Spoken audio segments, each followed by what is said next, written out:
story's title is HANUKKAH HAMSTER by Markel, illustrated by Andre Ciolin. Don't forget to like, share and subscribe. December had come to the city. Decorations glittered on rooftops and windows. People rushed in and out of the stores to buy gifts for the holidays.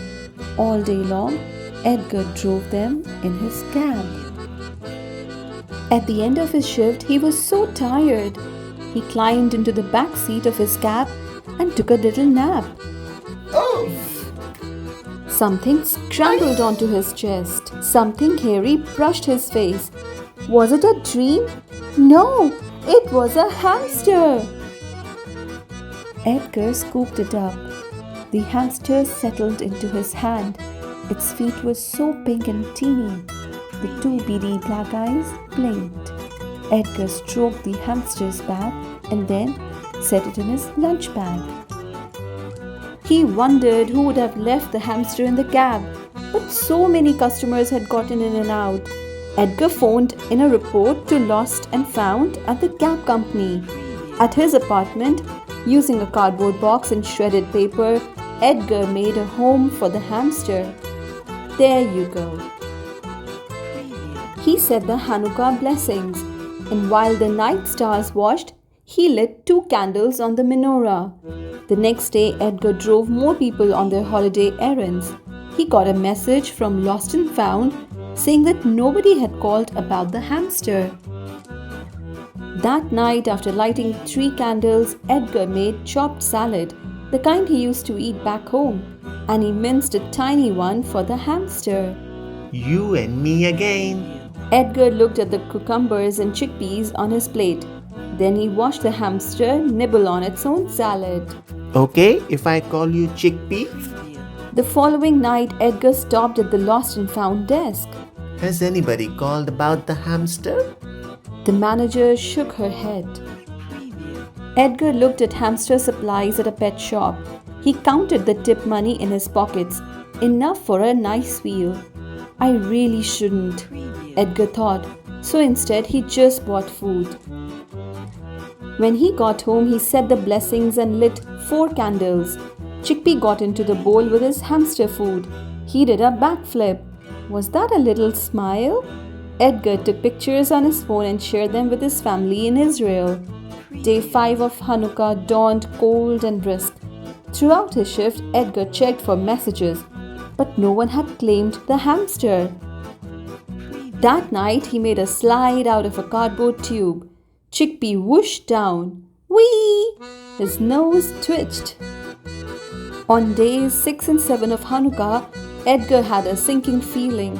Someone might be missing the little hamster. Someone might be about to call. While the Hanukkah candles burned down, Edgar told Chickpea about Tel Aviv, about the outdoor cafes, the palm trees, the warm breezes. He petted him on his black stripe and the hamster fell asleep. The next morning, Edgar drove a customer to the outskirts of the town. When he stopped the cab, the houses looked familiar.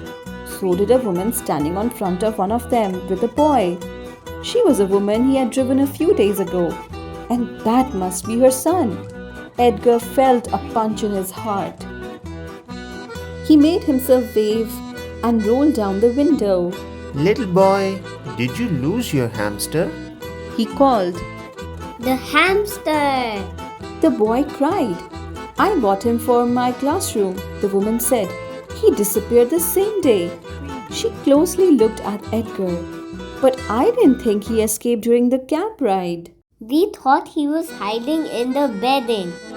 Then we saw that the cage door was loose. Edgar showed him pictures on his phone. I've been calling him Chickpea. Here he's eating salad, his favorite. Here he's going down the slide. Look at his black stripe. He loves it when you pet him there. The woman squinted down at one of the photos. Do I see a menorah? Yes, me and the hamster. We've been celebrating Hanukkah together, said Edgar. You and the hamster, the woman said. Do you have family here? No, they're back in Israel. So you live by yourself? Edgar nodded. Oh, it was very kind of you to take care of the hamster and to let us know, No trouble at all. Edgar said. You picked out a good one. He took a deep breath. So I have to return him to you. Tomorrow before work. I can. The boy touched his mother's arm, and the two of them exchanged glances. I think this hamster belongs to you, the woman said to Edgar. He looks right at home. She reached out to shake his hand and wished him a wonderful holiday.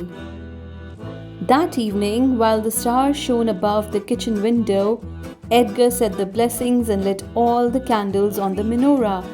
He set out a donut for himself and a new wheel for his friend. Happy Hanukkah, Chickpea. Thanks for watching. For more exciting Read Aloud stories, please subscribe to our channel Little Hearts Super Kids. Also follow us on Instagram for amazing updates.